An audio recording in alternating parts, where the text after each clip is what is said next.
Hello, and welcome to the GW Books Club, where my friend Stu and I are reading through the original fiction published by Games Workshop in the late 80s and early 90s. We've finally arrived at the third part of the Warhammer Fantasy Orfeo trilogy by Brian Craig.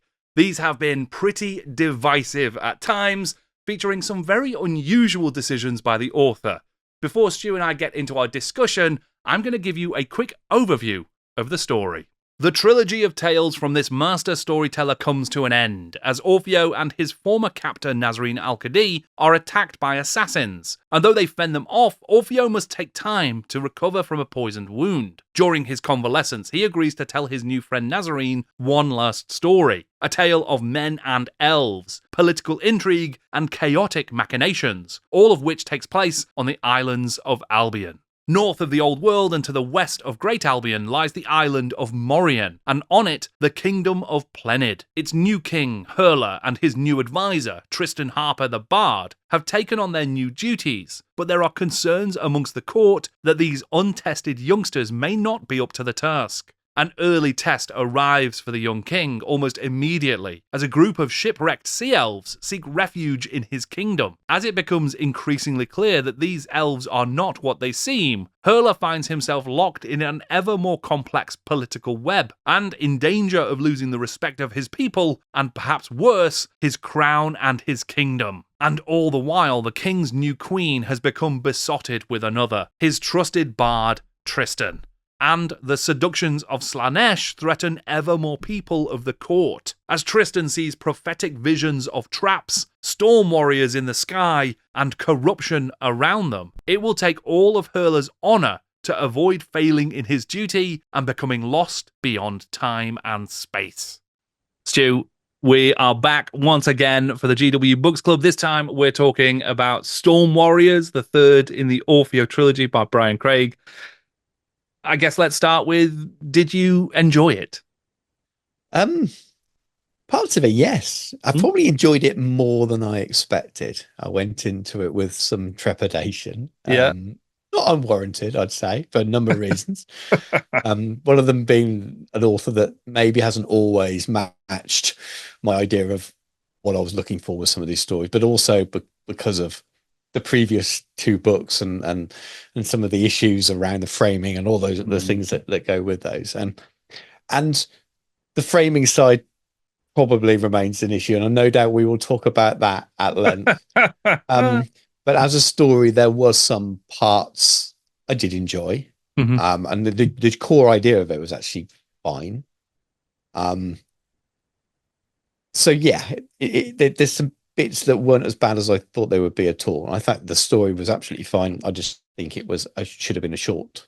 Right. It would have been fine in a short as a concept there. That would have worked quite well. But yeah, that's understandable. I mean, we can put the framing device to one side, because I think that's probably something we can talk about towards the end. And we can explore how it ties into the rest of the Orfeo trilogy. And whether or not that was a success. But the main body of this story, the Storm Warriors tale that Orfeo is telling, is about Albion, or the island of, what is it called? Morian, off of the coast of Albion. So this is Wales, essentially, isn't it, within the old world? Yeah. But the story is like one of political intrigue. It's a new king. It's the bard, his best friend, who is also new in his role and is the counselor to the king. And it's this kind of, there's a bit, it's like Celtic myth and Arthurian legend kind of mixed together to create this kind of political intrigue that's taken place.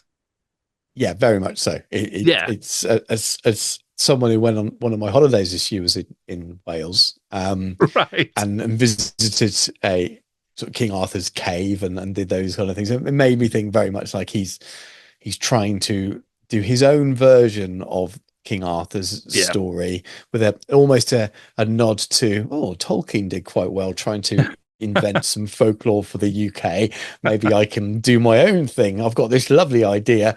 If I stick Warhammer in front of it, maybe I can pretend. Where in the Warhammer world hasn't been explored that it's almost a little bit like that. Albion, it's probably not quite as like that as he's portrayed it, because there's almost sort of elements of Bretonia in there at times, and some of the Yeah. phrasing of it But I think maybe a little Albion bit gets too much. changed quite a lot It from does. It does. this Yeah. version of it that we see here in later Warhammer lore. But I mean, I kind of shared your trepidation, I think, going in, and because we've read some Brian Craig stories.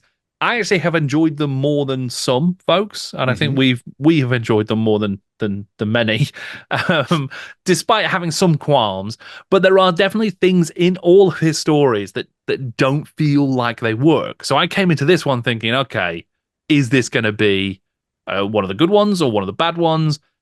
As with all Brian Craig stories, it ended up being one of both, good and bad. And Yeah.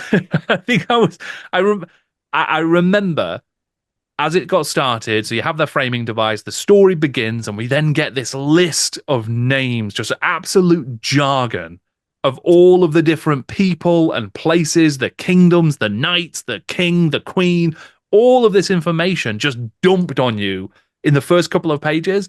And obviously it's all because he's drawing on like Welsh names and all that sort of stuff.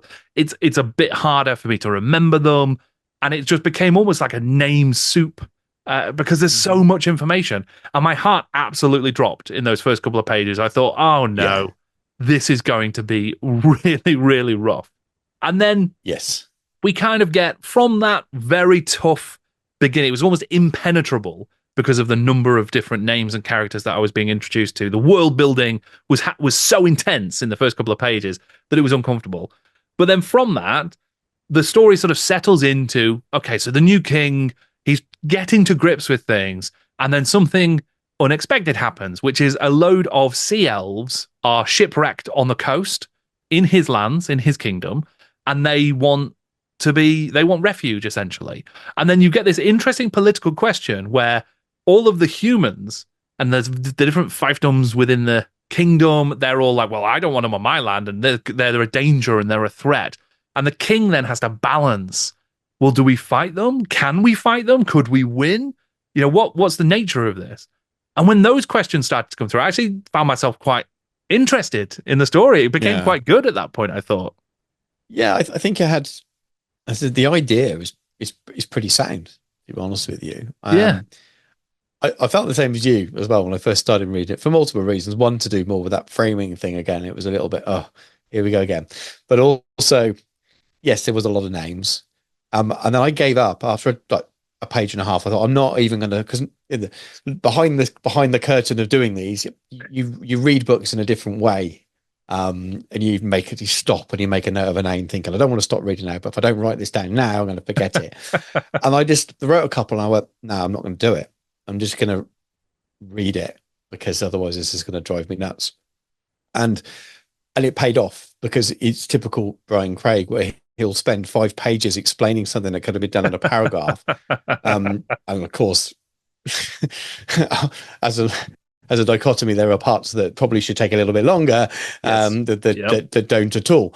But aside from that, the actual idea of the story was fine, and it very quickly became apparent that you actually didn't matter. You didn't need to remember all those names at all. Because a lot of these characters will barely feature in the story, and maybe they won't even be in speaking roles as well, so that you really don't need to remember their names. It was just a kind of very elaborate kind of scene setting, almost like, right, you know, this Warhammer story you're reading, it's not really, so now you've got to listen, let me set up this generic kind of Celtic fantasy story for you, and it worked as that fine. Some of the conversations are, again, it's the whole style of his writing. Doesn't feel very Warhammery. It feels sort of fable-esque. I think he's trying there's a definite story like that. Yes, I would agree with that. And people don't act the way you would expect them to. So that might work with these strange kingdoms in Albion, but it meant that the voices of the elves didn't feel right to me. So I quite like the elves and the mystery of the elves. And they do feel alien. They are very strange. But I think that's... Do they feel like dark elves to you? Well, this is what's interesting. So over the course of the whole novel, there's kind of this question mark about, are they sea elves who have been shipwrecked? Are they sea elves who have betrayed their god and started worshipping Slaanesh, or are they Dark Elves and like, you know, traditional Dark Elves as we'd understand the Druchii? Now, there's a lot of different information here, and there were some red herrings as well, and some moments where I thought, oh wow, this is really well written to be like he's established the question in such a way that actually they could just be like regular nice guys. They could just be sea elves. And and the whole story is about distrust and how, because they're the king, because it's the king and his bard, and they don't trust each other, they then don't trust others, and then that causes their own downfall. That's kind of where I thought, oh, are we going in that? Is that the fable-like story we're telling? But then at other times, it's no, oh no, they're twirling mustaches, they are properly evil, and then you don't know for sure what flavor of evil they are. I don't think it ultimately matters. And I quite like that ambiguity. They do some evil things, and they're seducing the populace, and they're corrupting the populace. They're controlling people's minds and doing evil magics. But really, it doesn't matter because it's all about questioning the king and the king's faith and his role and all that sort of stuff. So I was, when it was about the elves, I was fully in on this novel, and I really liked it. Yeah. I mean, I think in terms of the way it's written and the way they work, they almost work better as slightly bad sea elves. Sure. But they're not supposed to be. I think that's where I think for me that's where there's a problem. I think it's mentioned, isn't it mentioned quite early on that they are dark elves? Well, it's suggested, but then there's a later story that kind of yes. I mean, the cover is a bit of a giveaway, and I was disappointed with that because they use Fangorn's art of specifically dark elves, so the kind of ambiguity is punctured a little bit by that. But later on in the story, it's suggested that they might have been sea elves who just started worshipping a chaos god, and that is why they were cast adrift. So they weren't shipwrecked at all. Dark. So, and I think that kind of does it presents enough of a question, enough ambiguity about maybe they're not strictly speaking dark elves. So you know, and so they don't have to act like pure evil like a dark elf might. That's why they can be playing a long game in a way that a dark elf might not be comfortable with potentially. So there's enough there for that to work. Of the things that didn't feel Warhammery to me, that was one of the least problematic, I suppose. Yeah, there are others. As I said, the overall kind of outline and the idea of the story generally works fine. It does. I probably prefer it to the previous two books in the trilogy in terms of being able to accept it. Yeah. As an alternative view of Warhammer. But again, he kind of gets away with it because of the locations of all the books are not the I kind of felt that this one did enough for me to be a bit more of the Warhammer world. So there's a lot of, I think the difference with Zaragoz, say, where there's basically nothing of Warhammer in it except for a couple of name checks. Plague Demon, I can live with some of Plague Demon's use of chaos and how that, you know, it felt kind of Warhammery to me. A lot of stuff didn't feel very Warhammery in it. This one, he actually takes the time to, when he's talking about sea elves, well, where do sea elves typically live in the Warhammer world? Marienburg. When he talks about the high elves, he talks about Ulthuan. When he talks about the dark elves, he talks about Naggaroth. He talks about chaos and Slaanesh, and you see a version of Slaanesh that I think is really interesting and does make sense in the Warhammer world. So there's a lot of stuff that did feel like, okay, yeah, I can buy this. This could be a spin-off from the Warhammer show. That's a really interesting point about you said about Slaanesh, actually. I feel, this is part, I agree with what you said, that I wonder whether he's kind of had his wings clipped a little bit. And that's why some of this is because this is Brian Craig we're talking about here, and Slaanesh. And where didn't he go? Sure, it's not particularly sexual. There was exactly. There was some slightly sexy time dreams going on, but they didn't really go that far, and he focused far more on just kind of the other elements of Slaanesh, which was great. The modern day elements of really Slaanesh. Good, like the seduction of power and exactly. Like and it was really kind of like, oh, he's not just going straight to the money shot. And I thought that was really good. Yeah. I mean, I suspect he's probably been reading the Realm of Chaos books, you know, since he may have written his first novel without having read any of them. Potentially. But like, there were things here that did feel really interesting. Even the Storm Warriors, which we'll get to. But like, there's interesting ideas that could be part of the Warhammer world, I think. Where I kind of have a bit of a sort of, there's almost the distance from the Warhammer world does come from the Albion setting and all of that new world building he does, the kingdoms and the names of people and all that sort of stuff. That kind of that is classic Brian Craig. I want to tell my story and I want to tell it somewhere no one else has explored yet. Yeah. And it does feel kind of like, you know, it's almost like you're watching a soap opera, you're watching EastEnders or Coronation Street, but you're not seeing the action that's happening on Coronation Street. You're seeing the action that's happening on the next street over that you don't care about. So you're sort of, it feels a bit like you're missing the main protagonist, the main action, the main story, because we're concentrating on somewhere that just doesn't matter. And that it's hard to get away from that in the Brian Craig stories, I think. Yeah, I agree. He does that a lot. He loves it. Yeah, he loves finding somewhere else. Yeah. And for this particular story, it worked better for me because I'm a big fan of of courtly political intrigue. And because that was a key part of this story, that engaged me and I got quite excited about that. And I enjoyed the cut and thrust with the elves. There's a lot of really cool stuff. So there's the wedding that takes place. The King Hurler. We've not even mentioned his name yet. Yes. Which, you know, I mean, we've probably talked about his character more than Brian Craig does because he doesn't like to explain people too much. But King Hurler, he's getting married and he has to, because of the sort of the expectations and the political ramifications, he has to invite the elves. So they come along to that. And they want to enter some of the tournaments, some of the tourneys that are going to happen to celebrate.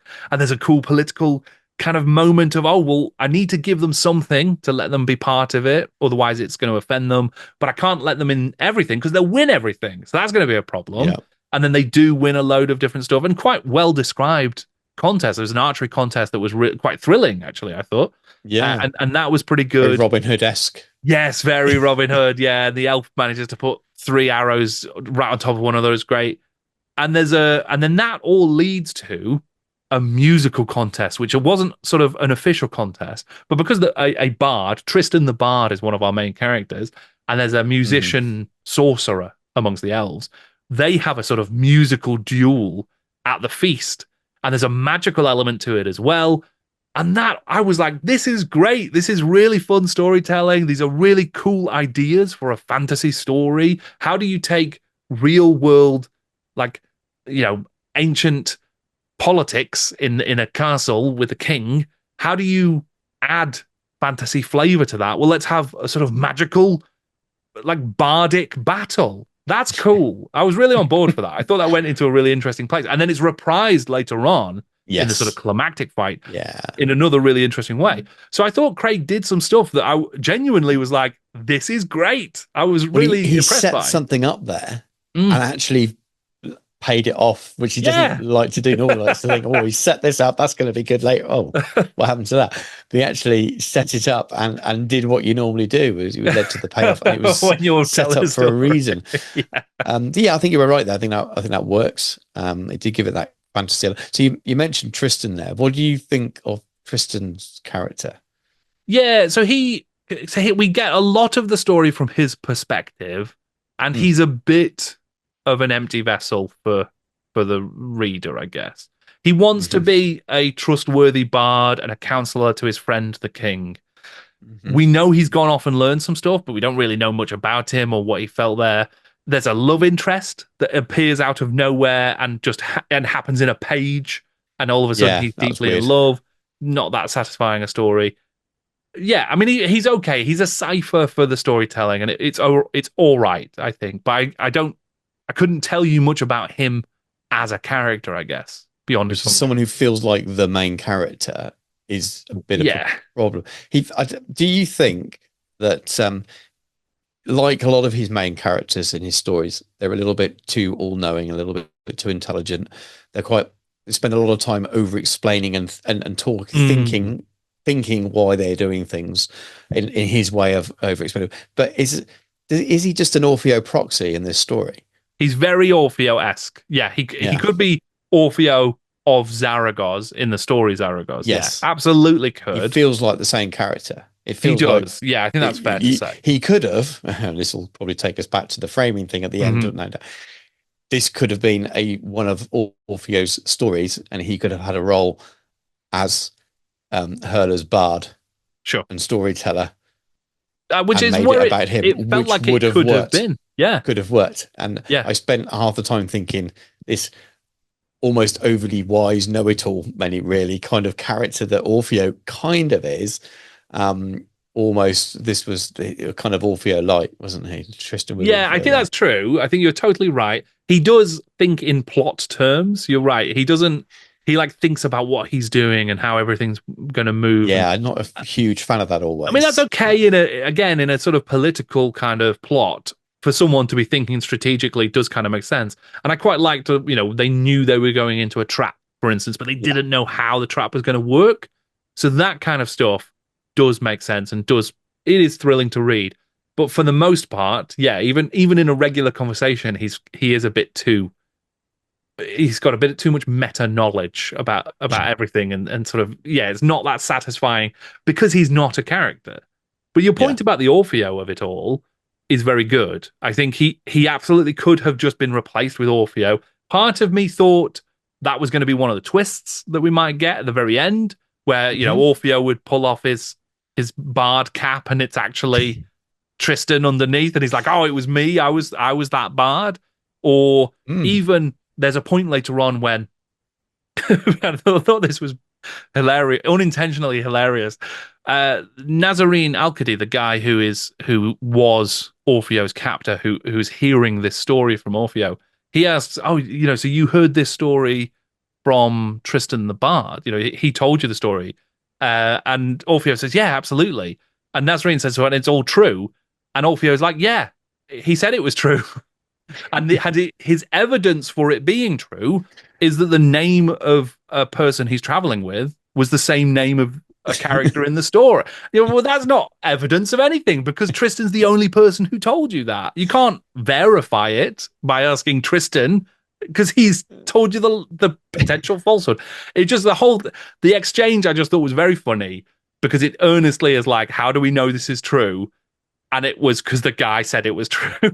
And I just thought, I guess that's how it used to work in medieval fantasy. Is that's the only way you'd know something was true? Maybe. But it's interesting you mentioned Nazarene because the beginning of the story kind of asks for two things before he leaves. One is to tell him another tale that's about the dark gods because of the link to his brother, which is all a bit weird. But I'm pretty sure, and so I forget, unless I'm misremembering the beginning of the story, his other thing was, you're going to tell me about yourself, right? As in Orfeo. But by the end of the story, in the epilogue, it was, well, you will come back and tell me about yourself. And I didn't read it as that at the beginning.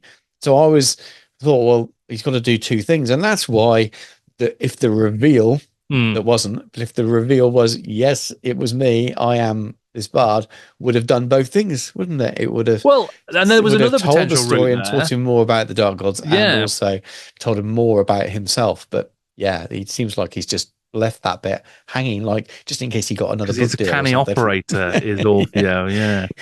But I also thought Tristan could have been his father. Was another potential twist. Yeah. I thought we were facing into there. But yeah, neither of those were true. Just bumped into him and he heard this story. So that's how it happened. But I mean, within the story itself, so you get the elves, and they are actually bad guys, and they have been plotting and developing this plot, and they have been influencing people, winning over the populace, and putting the king into a really bad position. And the way this was what I thought was great. This was the sort of political trap springing that I really enjoyed. So the king finds himself sort of honor bound to be at the elf captain's wedding. And they don't know who the elf captain is marrying because they've assumed he's marrying an elf. And then when they get there, it turns out, no, he's marrying like one of the local lord's daughters. And because the king is there, it will condone the marriage. So it actually will automatically accept it. And then that will give the elf standing, and that will give them power. And then it will basically set off a load of dominoes that's going to cause all sorts of problems down the line. and then they can't get out of it. So Tristan and Hurler are like, well, how do we get me out? Because the king can't be present and cannot condone this for a number of political reasons. But for different political reasons, I can't just leave because it will offend the elf. And that was I personally enjoy that kind of like, complexity in the sort of intrigue stakes. That was good. It was good. Yeah, it was really good. And then you do get to the bardic battle part 2, where the elf sorcerer has drugged everyone basically, and made them really happy because it's all about Slaanesh, and so they're sort of open to being seduced by Slaanesh.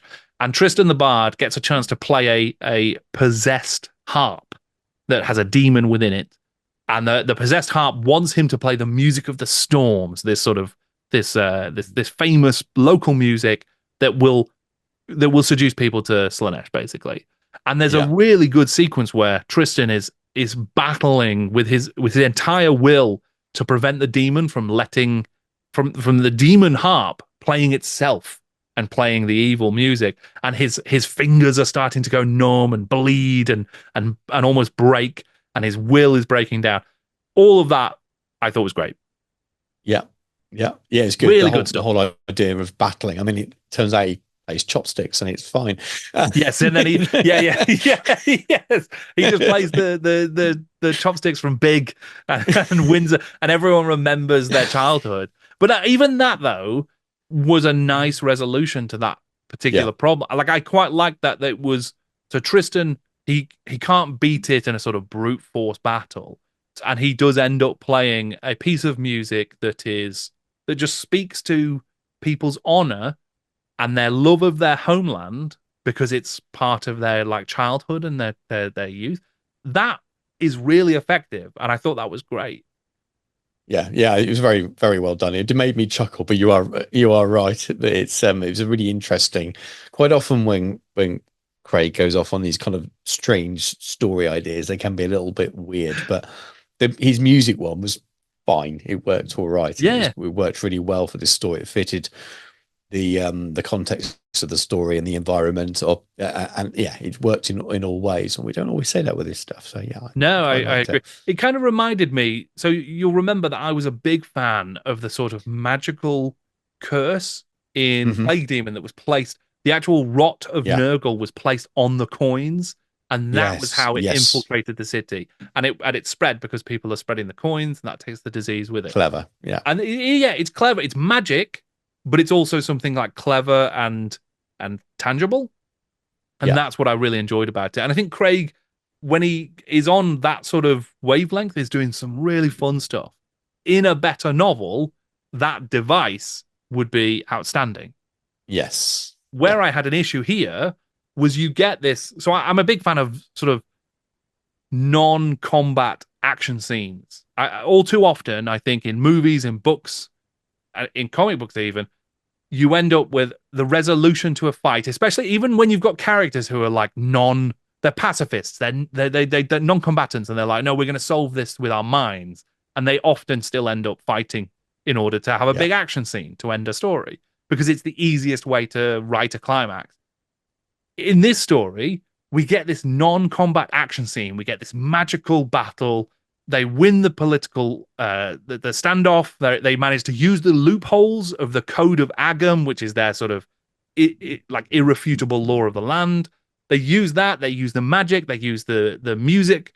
All of it comes together so that Hurler and Tristan win the day, and the Dark Elves have to leave. They've lost. That was awesome, and I was like, "This is brilliant. Well done.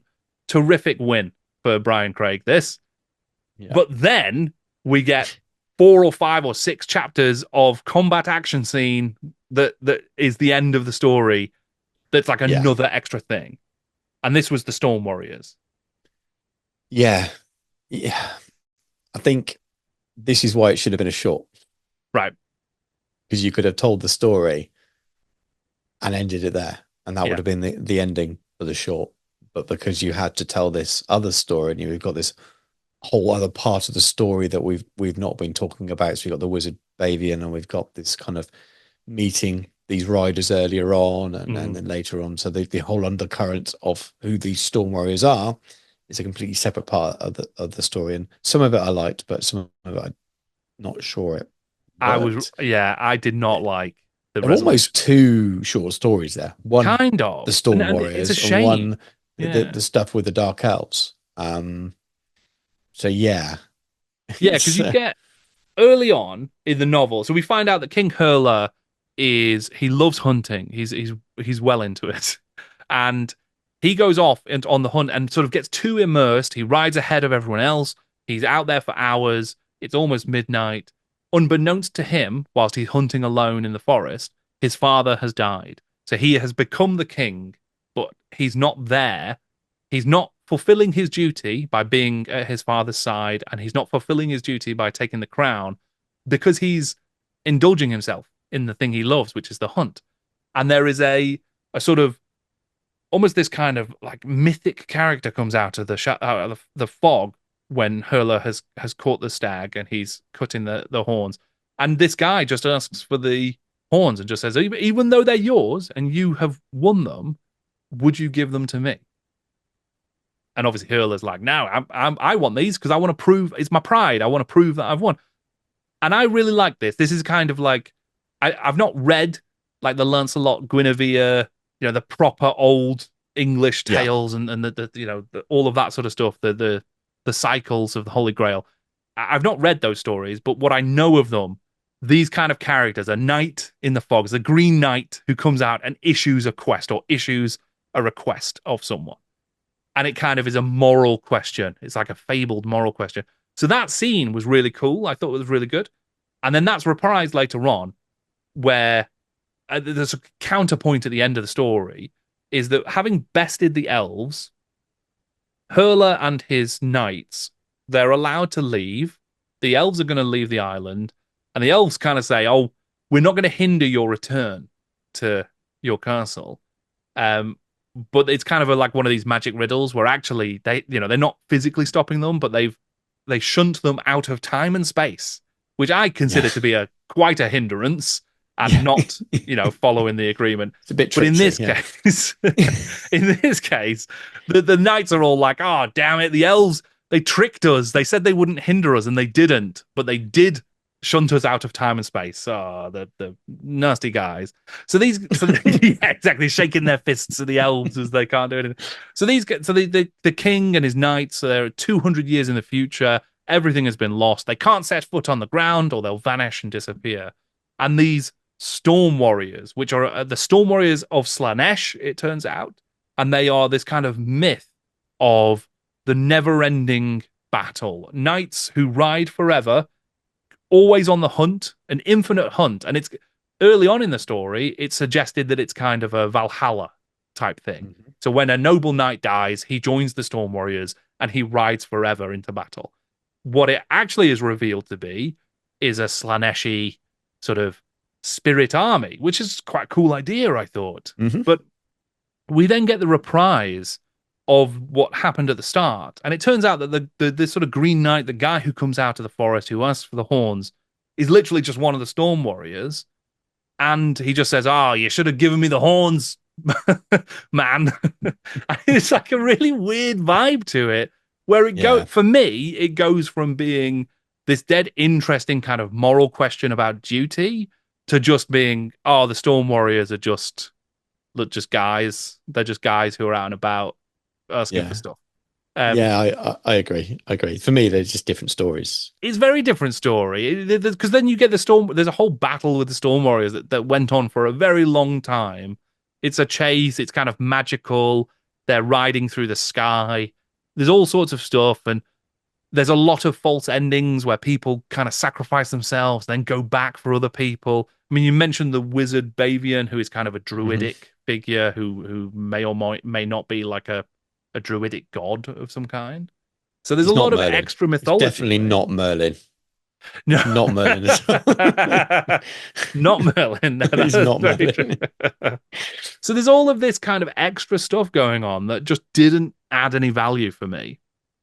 Yeah, I agree. I'd much rather that they ended up having to confront the elves and there was a Yeah. battle there. It would make more sense to the story if you have to have a big battle scene. Yeah. It's this wasn't needed, or you had this earlier on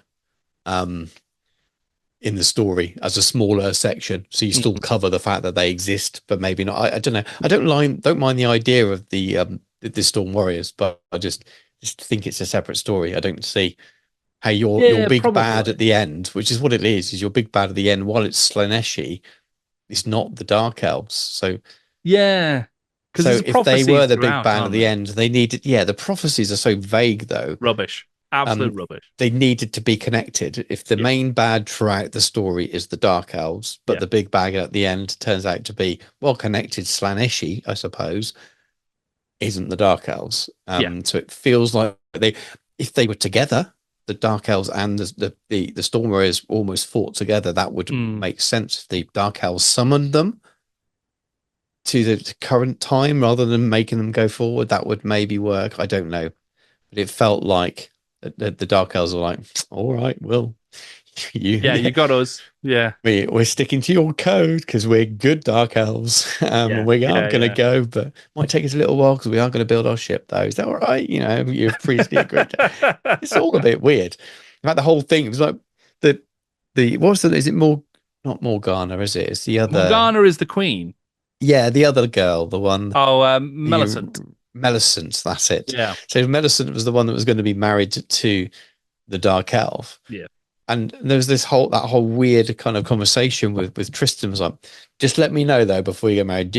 Are you kind of bewitched? And she said, yes, I'm bewitched. I told you, you should not be forced to marry. But if you do want to marry anyone, I'll marry you if you want. And it was such a weird. You'd only met her 5 minutes ago, and it's just like, what? He's trying to. Yeah, that was really odd because you It's a kind bit of creepy, wasn't it? I it got was kind of like, strange. I know Yeah. Tristan's supposed to be young, but I got kind of just sort of, I don't know, slightly creepy old Well, man it and doesn't young really princess jive vibes. with the fact that he was madly in love with Morgana, the queen, No, earlier as well. Because we get that kind of Guinevere Lancelot story you do, where yeah. It was good. Hurler's It could have best been friend, better. Tristan the Bard, falls in love with the queen and the queen falls in love with him. But because this is, is subverting that, they don't act on it.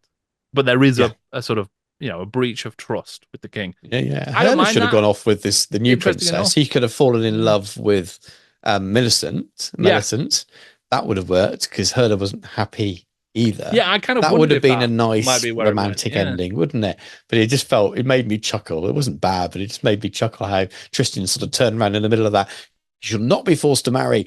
But if you do really want to get married, I'll marry you. It's just like a Yeah. bit, ooh. But that's the kind of over efficiency that Craig has. I mean, I mentioned Yes. before that when Tristan and Queen Morgana fall in love, it happens in like a page. And we don't Yeah. get to see any of it. I don't think Morgana speaks at all in the entire story, if memory serves. So you get this new character come in. We're told about her. We're told about her relationship with the king. We're told about her relationship with Tristan.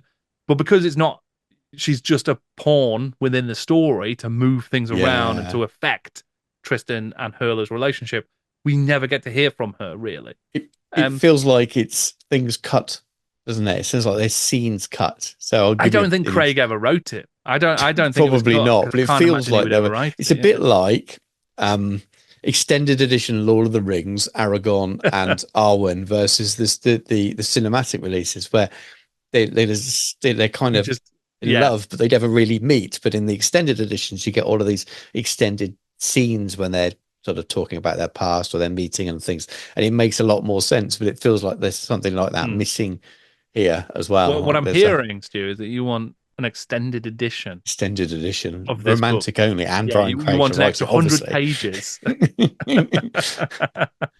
Wants a Yeah. rom-com where But yeah, so the story progresses into this Storm Warriors thing where you kind of get this battle in the sky.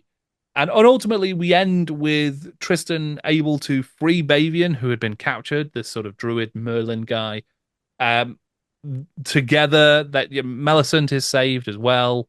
yeah, But all of the knights die in sort of noble moments. There's quite a good sequence where some of the knights just decide to join the Storm Warriors and they betray Yeah. their sort of fate. And I quite like that. I thought that was quite good. But some of the knights stay, and then those knights unfortunately die. And then Hurler, the king, they have this big final battle, and it seems like maybe they get away with it, and then he dies. Yeah. And that's the end of the story. It just kind of is like, and then King Hurler died, and Tristan was like, oh no. Yeah, it wasn't very great odd. from the point they'd left the Dark Elves, to be honest with you. Yeah, absolutely. I agree. And I think it's a shame because we throw out all of the political intrigue, we throw out all of the. I mean, there's a bit of is Hurler fit to be king with the Storm Warrior stuff, but I feel like his sort of canny work with the elves and how he resolved all of that effectively, and Tristan proves himself as a good bard and a good counselor and a good friend. All of that stuff feels like, oh well, here's the conclusion of the story. We've proven that these guys are fit for their jobs and that they can trust each other and they're going to be good, like a good partnership to rule the kingdom. But then they still have to go and fight the Storm Warrior guys, who, as you say, not connected really to the Dark Elves, not connected to any of the plot that's come before it. They're just another thing that happens. Yeah. It's weird. It's weird. It is weird. It is weird. And then with Hurler dead, it's even less reason why Tristan shouldn't go off and marry Morgana, but he marries the. Well, he leaves marries this Albion. young Millicent who was like, you've rescued me, I suppose. But, yeah, so it's not the most satisfying ending, which again, like the other Brian Craig stories, it just means it's patchy. There's ups and there's downs. There's things that are good, great ideas, moments and scenes that I really, really enjoy. And I'm like, that is clever. I really like that. But then that surrounded by stuff that's just not great. And yeah. Well, I maintain, I think there's two short stories there. One about Storm Warriors and this magical hunt, and one about the arrival of the sea elves. We'll call them more, I think that's better, more fitting. Perhaps the sea elves too. There's 3 short stories, Stu, because we do have the framing device that we've trod lightly over so far. Yeah. So, I mean, should we get into this then? So, obviously, the previous 2 stories have seen Orfeo heading into Araby. He gets shipwrecked, or pirates attack his ship, and he's taken captive by the prince of the pirates, Nazreen Al-Qadi, the lord of the Twin Seas. And he gets Orfeo to tell him a story, and that's Zaragoz, and that tells Nazreen about his brother, how his brother fell to chaos in Estalia. Then he wants another story, and this time it's Plague Demon, where we find out about Nurgle attacking a Borderlands kingdom. And then in this story, we obviously get Dark Elves and Slaaneshi trying to invade the kingdom in Albion. Do you feel like any of these stories offer any value to Nazarene or have any reason for being told, like, by Orfeo? No. It's a leading question, but no, not at all. Not at all. The best part of any of the stories was the beginning of the first one and the setup and the capture that's never had a payoff. Right. So we never learn what's going on with Orfeo and where he was going to. Yeah. We learned a little bit more about it at the start of this one. And again, this was like we learned what this book should have been about. Yes, we do. Yeah, because he tells Nazarene that, oh, I met. Is it an elf? He meets an elf who wants to go on a quest into Araby. Who's got some secret reason, and he wants everybody to arrive. He's put together a special team, but he wants them all to arrive separately for some reason. Yeah, and I might know more about his father as well. Yes, we do. He dangles that carrot, but then does nothing more with it. Yeah, you're right. Yeah. We learn more about how he became an orphan, how he ended up with the Wood Elves, and that's where he sort of learned the art of minstrelling. But we don't learn enough for it to be like a satisfying story. And you see, there's also like an attack, assassins attack Nazarene in his fortress, and then it turns out, they weren't attacking Nazarene, even though he's, a sort of pirate leader. They were there to try and get Orfeo. So Orfeo is a wanted man he's the Jason Bourne of the Warhammer world, out trying to stay undercover, being attacked by assassins. And that's quite cool. That's like, oh wow, okay, so Orfeo's got some cool stuff going on then, I guess. But he's just going to tell a difference. He's going to tell a story about Albion that has no bearing on any of it, and then leave. That's just that's Orfeo's story. Is he just leaves? It is wild choices by Brian Craig here.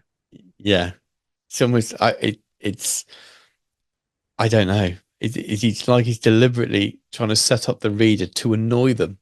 Well, you think finally we're actually going to find out right from the first book. We're going to get the payoff, what this is all about.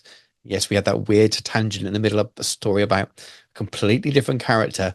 Surely he can't do that again. And he did. Yeah. And I suppose it wasn't a completely different character. It could have been a proxy of him. But yeah, it's incredibly bizarre. It's almost like he had an outline for 3 stories about Orfeo, but got sidetracked doing something else and didn't write them. And then the deadline turned up and it's like, oh God, I tell you what, I've got this story I was working on. I'm going to reskin it and shove that in and we'll get Orfeo telling that story. And then the 3rd book deadline came around. You went, oh yeah, I've done it again. I haven't written the story. Well, I've got this other story. Yeah, that'll fit with Albion. We'll use that one. I'm sure I need to read the beginning again.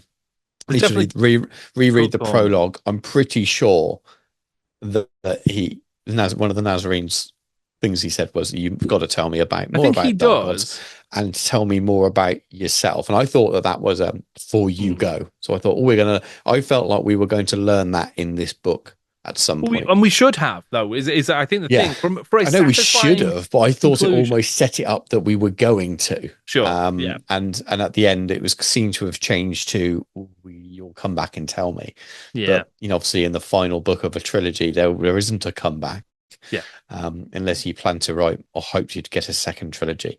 Oh man. Can you imagine going through another 3 books? I'm glad. And still not find out. Yeah. But this is what I think is the most frustrating thing about this trilogy for me, is that I actually really like the concept of the framing device. Mm-hmm. And I think if there was a conclusion to this story where we actually do get a payoff to Orfeo, why Orfeo is there, why Orfeo is basically trying to distract Nazarene for such a long period of time, and why these particular stories. So, for instance, imagine at the end of this story, it is revealed that Nazarene has fallen to chaos, and I guess it would be Khorne, because that's the only god that is not covered by the stories. And actually, the whole thing was Orfeo using bardic magic, which he's described in the actual story, except it's bardic magic that's not through playing an instrument, but through telling a story, to try and find out the truth of Nazarene's allegiance to Khorne. And it turns out that Orfeo's he is a Jason Bourne assassin guy. He's been distracting Nazarene long enough to confirm that he's fallen to chaos through his stories about chaos and how Nazarene reacts or doesn't react. And then the finale is he kills Nazarene. Job done. And he walks off into the distance to tell another story to another tyrant somewhere else in the old world. Yeah, and he's got this big skull throne. He clearly was Khorne. I'm not saying that's great. That's that's off the top of my head. But that is like a reason for Orfeo to be there, for the stories to be so long, and for those particular stories to be the ones that are told. Whereas what we get in the trilogy is Orfeo is there by accident.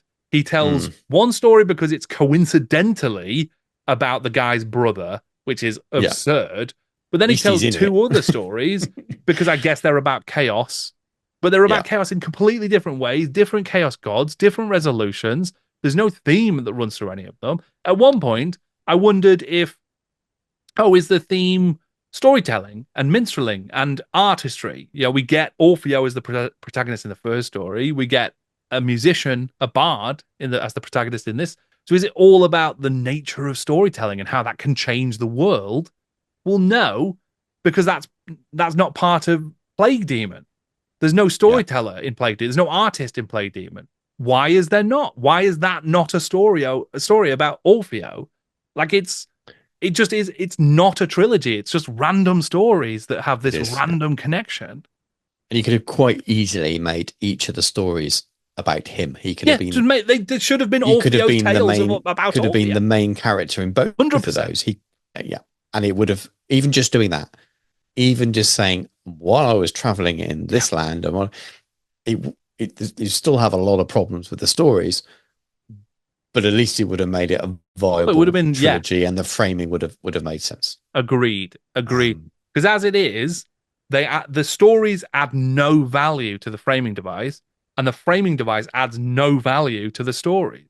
So you're just reading chapters of stuff in the same way as the Storm Warriors chapters add nothing for me to the rest of the book. You're then getting more chapters of just framing device that is just characters we don't care about talking about stuff we don't care about. It's very, very odd. And you basically got chaff through like half of each of these books. You've got a trilogy of books, 3 books, where actually we've got like a book and a half worth of content somehow. Yeah, it is bizarre. It really it is. It's upsetting. It's upset me. Because I was thinking about this, and we talked about this on the Patreon live stream, where like about what if someone came to you and they wanted you to recommend Warhammer novels to learn about the world of Warhammer, you couldn't recommend these books, right? No.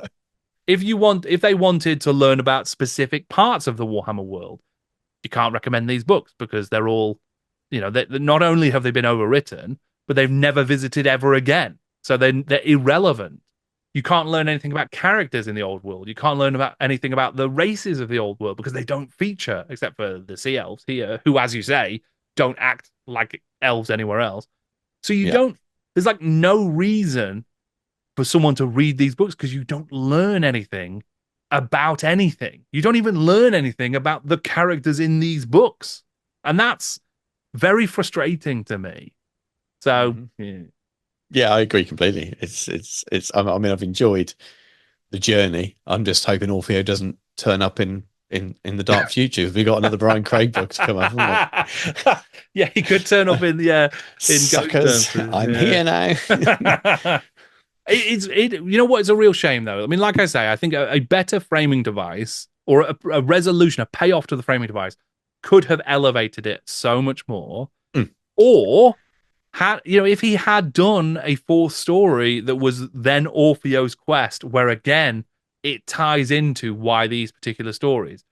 Everything that Orfeo has to do in book 4, Orfeo's Revenge, is he learned from Zaragoz and from the Kypris kingdom in the border princes, and from Albion. Like those 3 stories were important because they told him stuff he would need to use, like to do in his own quest. That could have been quite interesting, but it doesn't exist. Yeah. And I think that even then, by then, that's a stretch. Yes, it should have happened within a lot of faith. And even if it happened, even if this story was what it was set up to be at the beginning, was a tale of Orfeo in the present, on what was alluded to, all about the people that were trying to kill him. Even if it was that, it would still leave that weird middle story of why did he tell that weird story. It still wouldn't change. Yeah, it still wouldn't fix that problem. It would just resolve some of the issues. Yeah.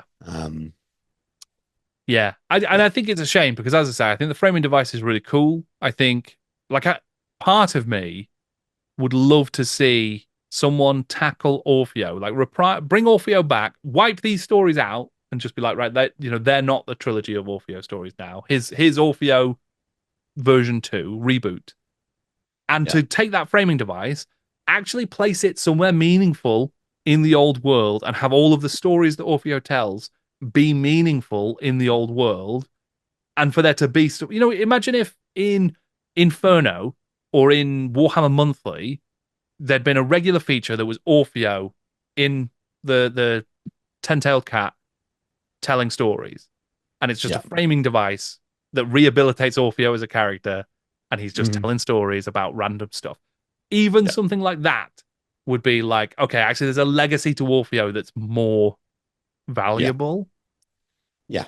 Instead of what we've got, which is the Orfeo trilogy exists, it was reprinted by Black Library for some reason. Why? Yeah. So you just have this trilogy of stories that just add nothing. They don't add anything to old Warhammer, and they certainly don't add anything to new Warhammer. And I just think it's a shame. We only got 17 GW books, and for 3 of them to have been squandered so much on this. As much as I don't hate the individual books, and actually, I may even reread these one day, against my better judgment. And there's elements of them that I like. The fact that so many pages, so many of our valuable limited resource of GW books was wasted on Orfeo's nonsense is just a real shame to me. It's such a shame. Yeah. Bill King could have written another 3 Oh, we novels. could have. Yeah, I mean, we're absolutely. There's another book of, we know there was going to be another anthology of Warhammer short stories that Yeah. didn't make the cut. I would have taken that over this book any day of the week. But 3 of them would have been Brian Craig. It would have been Brian. Penis flower stories, wouldn't they? But yeah. Yeah. What did you make of, just whilst we're here, just for completeness sake? So there's a couple of extra notes. One is just White Dwarf continued its excellent work in adapting characters from the novels into Warhammer Fantasy Roleplay. So in White Dwarf 137, you get a load of the characters from this story. You get Tristan the Bard, you get Hurler, you get Thorin, the Dark Elf Captain, and Kerawan, the Dark Elf Sorcerer, for use as NPCs in your Wolfrup games. Really interesting that the art so Adrian Smith did the art.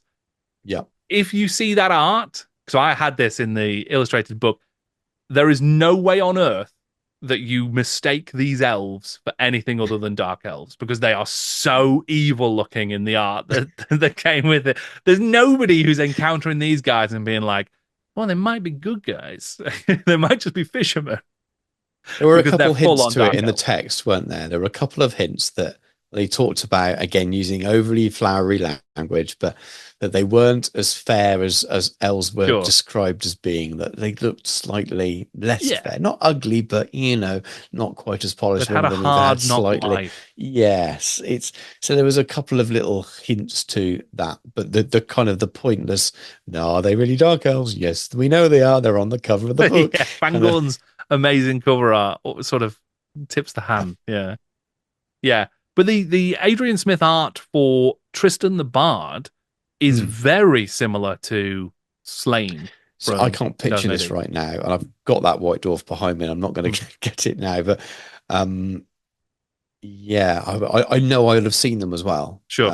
I had that. My first ever White Dwarf was 138, so the one after that, but very shortly afterwards, I was given a chunk of, 10 or 11 earlier ones. So I'll have seen it so many times, but right now I can't quite picture it. It's big hair, it's sort of leather jerkin, but that kind of wild man, sort of Celtic kind of character. Not how I really pictured Tristan in the story at all. No, I don't think that's the way Craig pictured them either. Because they were clearly knights in the same way. Yes. Of Arthur, weren't they? They weren't your Dark Age knights. These were your mythological Knights of the Round Table style. Yes. Yeah. But the art that was done for it, because I saw the picture of Tristan when I was reading the book, and I did not connect that picture to Tristan at all. Thought, oh, that's just a cool picture of a guy. And then it was only when looking at the White Dwarf, it's like, oh, that was supposed to be Tristan? Wow. Just didn't connect it. But yeah, very Slain-esque, sort of wild man of that sort of Celtic feel.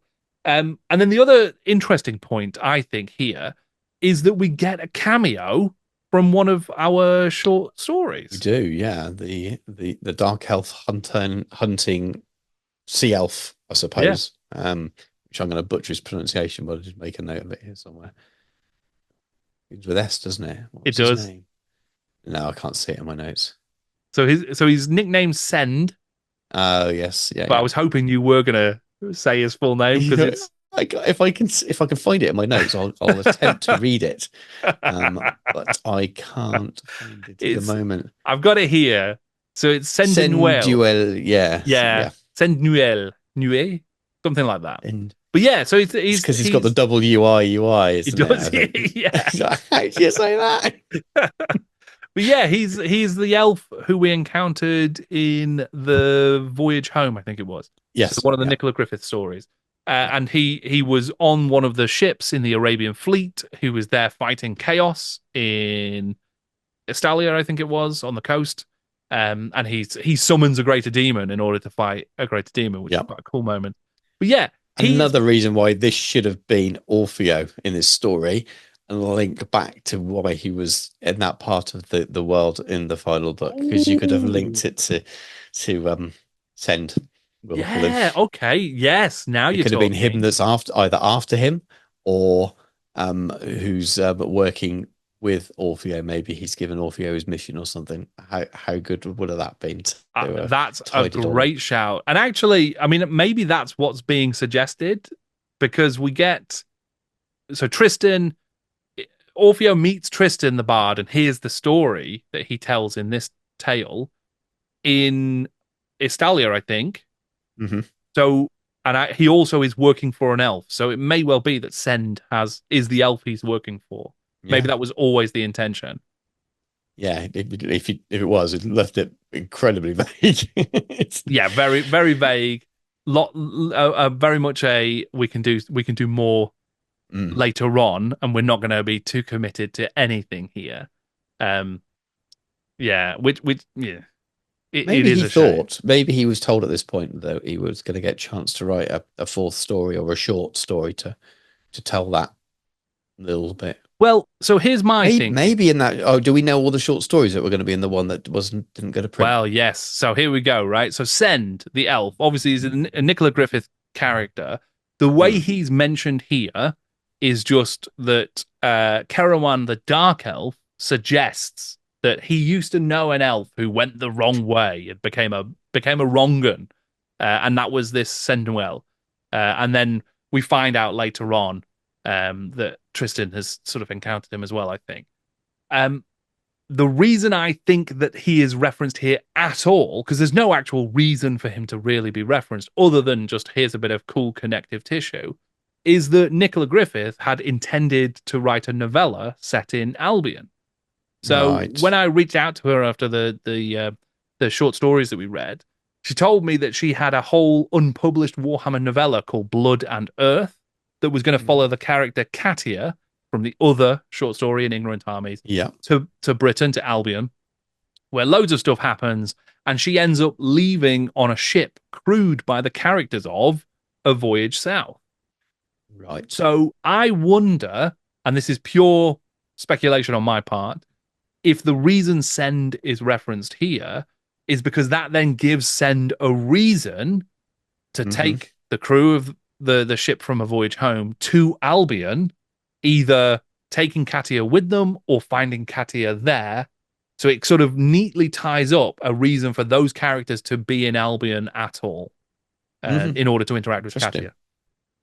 So who knows? Maybe that would have retroactively made this book good.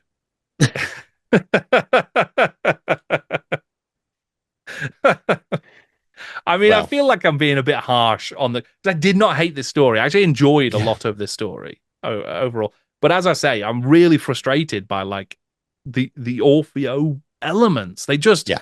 because they're such a waste. They just don't deliver, and It just that's shouldn't. It annoying. shouldn't be. It shouldn't be a trilogy. They can just be Orfeo tales and have him used as a device at the beginning that Orfeo's telling another tale. That's fine. But the way it's set up is it's not even that he's telling the tales. It's the way he's set up. There's too much I promise agree. that we're going to learn more about Orfeo. Yeah, I agree. That's never delivered. Yeah, As a framing device of a bard or a storyteller telling these tales. That's fine. If he wants to do that, do it. Whatever. Um, but the fact that they're linked in a way that you expect to find out about Orfeo doesn't work. Agreed. Yeah, because you're right. If you literally just open the book up and there's a couple of pages where it's like, I'm the bard Orfeo and I like to tell stories about random stuff. Here's one. Like if that's how much you invested in the Orfeo bit, then it wouldn't matter at all. You'd just be like, here's another tale from Orfeo, part of the Orfeo trilogy, of the Orfeo series. That's great. But because we are forced to invest, in some cases more, the prologues are a couple of chapters long. So it's not just, it might be 20 or 30 pages, and that's not a massive amount in the grand scheme of things. But in a novel of 250 pages, that's 10% of your book being spent on this guy, if not more, with the epilogue, and it's just valueless. There's nothing to it. So and I'm in danger of repeating myself, Stu. But I'm very disappointed in the Orfeo trilogy because it shouldn't be it should not be the Orfeo trilogy. It should just be the Brian Craig Random Stories trilogy, and it might be looked on more favorably. Yeah. We'll just remove the word trilogy and just call them what they are. Yeah. In fact, this book's 270 pages. I think you could quite easily have trucked off the prologue and the epilogue and still had the Storm Warriors. Yeah, and still had that as well. If you were just going to turn it into a novel, you could just call it Storm Warriors and chop off the prologue and the epilogue. Yeah. If you weren't going to remove the Storm Warriors part from it, you'd have to change the name, obviously, and then it becomes a novella or a long short in another compilation, and that would work as well. So that there's value to those components, but not in the way they framed it. And again, I'm repeating myself. I think I agree. So where do you land on it overall then, Stu? Is this a thumbs up or a thumbs down? It's got to be a thumbs down because I think it promised more at the beginning of this, that we were going to finally get some answers than the others did. And knowing that it's a trilogy and it's the third book, we know that we should get those answers. The fact that was ignored, it's almost insulting the reader a little bit, I think. I agree. It is insulting, and I think it takes for granted your attention, and it asks way too much of you. However, I've been really conflicted about this because I think I'm going to give it a thumbs up, right? And I know that sounds like madness based on everything I've said so far. But the things that I liked, I really, really, much like Plague Demon, I just really liked. So all of the stuff with the elves, are they good guys? Are they bad guys? All of the stuff with Kerouan and his evil magic and the Tristan the Bard and the sort of, the musical like battle, all of that, I really loved it. And again, I think you're right. In a novella, if this was 100 pages, 120 pages of just that stuff, I would be saying this is magnificent. I wish they'd done more with this. I wish we'd seen more Albion like this in the Warhammer Old World. And I wish we'd seen more magic like this because it's great. Yeah. It's really, really want cool. A faction. Can we have it in Warhammer the Old World, please? Absolutely. Can we have an Albion where it's a bit Bretonnia-esque, but a bit something more a little bit different, and I can live with cross between Wood Elves and Bretonians. Really nice kind of faction. Yeah, Rob, Danny, if you're listening, get on it. So yes, for that reason, because I liked that stuff so much, it just manages to outweigh my frustrations about the Orfeo stuff, my disappointment in the actual conclusion of the story with the Storm Warriors. Like Plague Demon, there are things I want in my fantasy, in my Warhammer world, that are done quite well in this. So I want to lift them out, and I want to keep them. So in order to keep them, I've got to give it a thumbs up. That said, I would not recommend this book to anybody, and I'm not suggesting anybody actually read it. Just for me. Yeah, just for me. I can sort of see where you're coming. Yeah. I can give you the same answer, but give it the thumbs down. Sure. I can say that while there are elements that I will keep and still exist and will sit on my shelf and will never get rid of, that I did enjoy, too much of it was far too flawed for me to give it a thumbs up. So I think it totally fair. Well. Yeah. On any other, if we'd filmed this yesterday or tomorrow, I may have been on that side of the fence. So, yeah.